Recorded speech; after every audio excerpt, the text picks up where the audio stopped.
ఓం సాయిరామ్.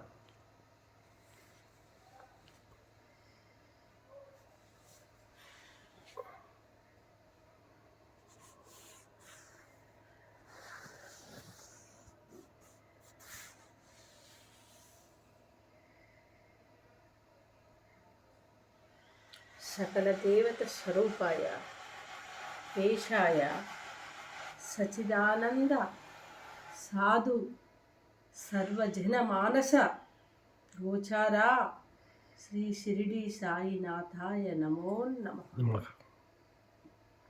ఓం నమ శివాయ. నా ఆది గురువైనట్టి పరమశివునికి నా ఆత్మ ప్రణామాలు. నా పరమ గురువు అయినటువంటి సాయీశ్వరునికి నా ఆత్మ ప్రణామాలు.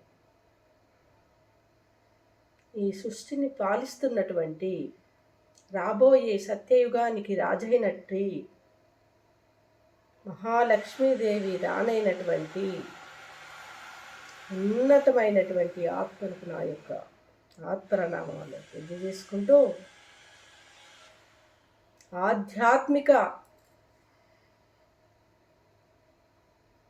ఆధ్యాత్మిక జ్ఞానమే ఈ సృష్టిలోని అనంతమైనటువంటి జ్ఞానం. వేదాల యొక్క నిర్వచనమే ఆధ్యాత్మిక జ్ఞానము.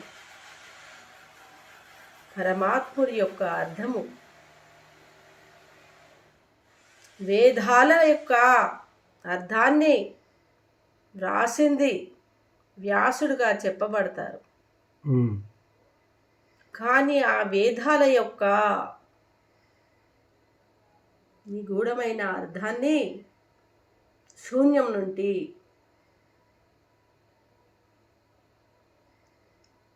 ప్రబోధించబడి ఆ వేద వ్యాసుడైన విష్ణు భగవాన్ లాంటివాడు. వ్యాసుని యొక్క అవతారము విష్ణువే. మరి ఆ విష్ణువుకు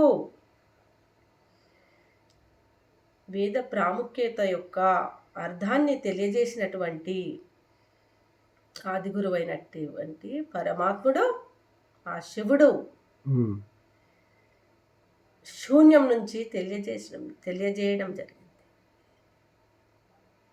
కాబట్టి ఆత్మజ్ఞానమే అనంతమైనటువంటి జ్ఞానంగా చెప్పబడుతుంది. ఈ సృష్టి లోపల దానికి మించినటువంటి జ్ఞానం మరొకటి లేదు. ఎన్ని షోడశ ఉపచార పూజలు ఉన్నప్పటికీ అవన్నీ ఏకాగ్రత కోసమే, అద్వైతానికే, ఆనంద సిద్ధిని పొందడానికే, ఆ పరమాత్ముడి యొక్క స్వరూపాన్ని తెలుసుకోవడానికి అని ప్రబోధించడం జరిగింది.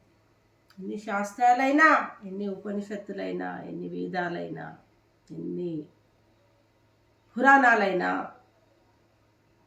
దేనికోసం నాన్న? నీలో ఉన్న ఆత్మస్వరూపాన్ని నువ్వు తెలుసుకొని ఆనందించడానికి, నిజమైన అద్వైతాన్ని నువ్వు అర్థాన్ని తెలుసుకొని ఆ యొక్క ఆనంద డోలికలో నీవు స్థిరమైనటువంటి స్థిర ప్రజ్ఞతను సాధించడానికే ఈ ఆత్మజ్ఞానాన్ని ఆ భగవంతుడు బోధించడం జరిగింది.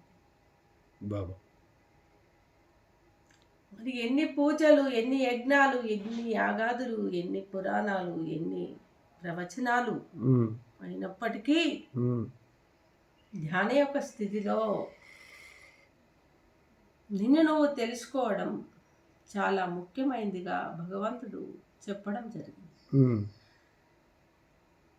ఆ యొక్క అద్వైత అర్థాన్ని ఒక్కొక్క గురువు, పరమ గురువులు, ఆది గురువు బోధించినటువంటి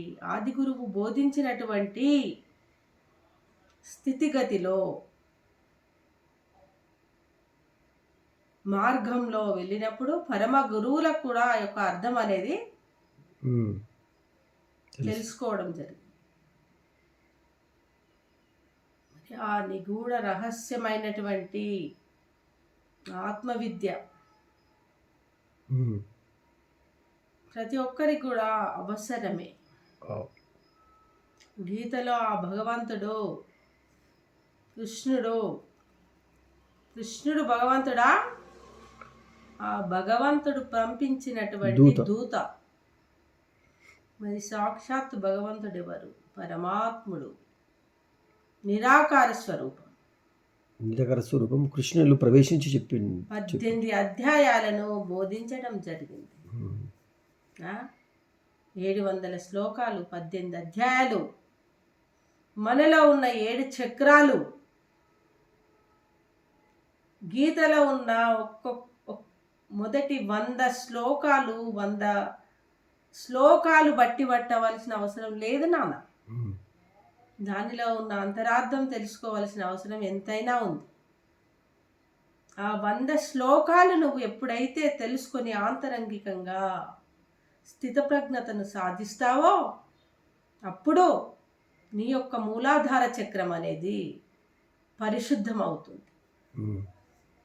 మిగతా 200 శ్లోకంలోని అర్థాన్ని, అంతరార్థాన్ని నువ్వు ఆ కృష్ణుడి రూపంలో ఆ పరమాత్ముడు బోధించినటువంటి నిగూఢ రహస్యాన్ని నువ్వు తెలుసుకున్నప్పుడు ఆ 200 శ్లోకాలు పూర్తయినప్పుడు నీ స్వాదిష్టాన చక్రం శుద్ధి అవుతుంది. 300 శ్లోకాలకు ఉన్న అర్థాన్ని నువ్వు నిగూఢంగా, అంతరార్థికంగా,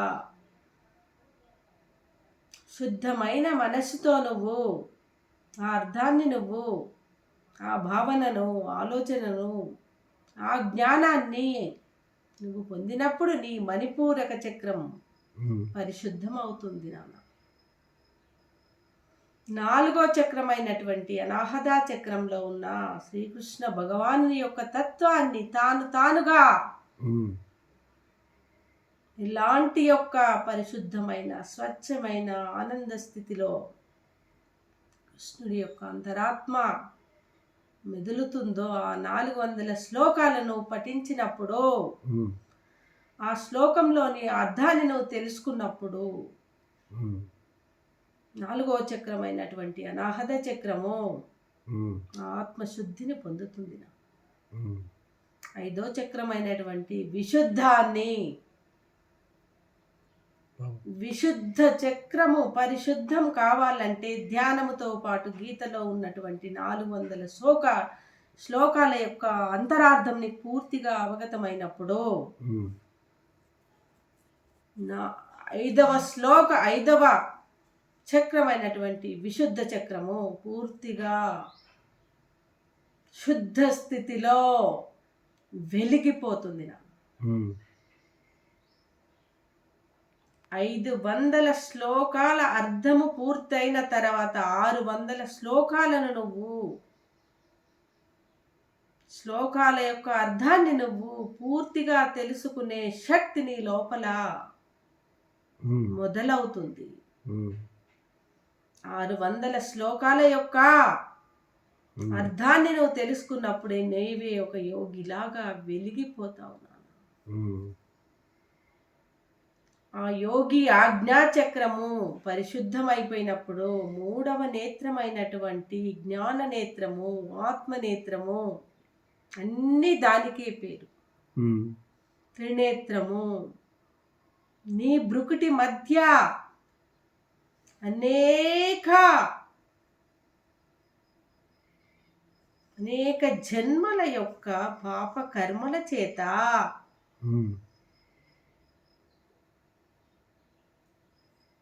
కప్పబడింది.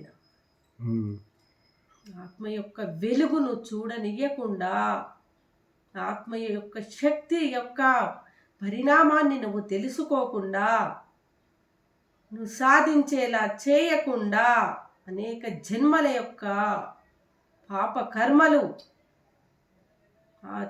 ఆ యొక్క ఆత్మను ఏం చేసినాయి? కప్పివేయబడినాయి. మరి ధ్యానము ద్వారా, జ్ఞానము ద్వారా, గీత యొక్క నిర్వచనం ద్వారా 600 శ్లోకాల యొక్క నిగూఢ అర్థాన్ని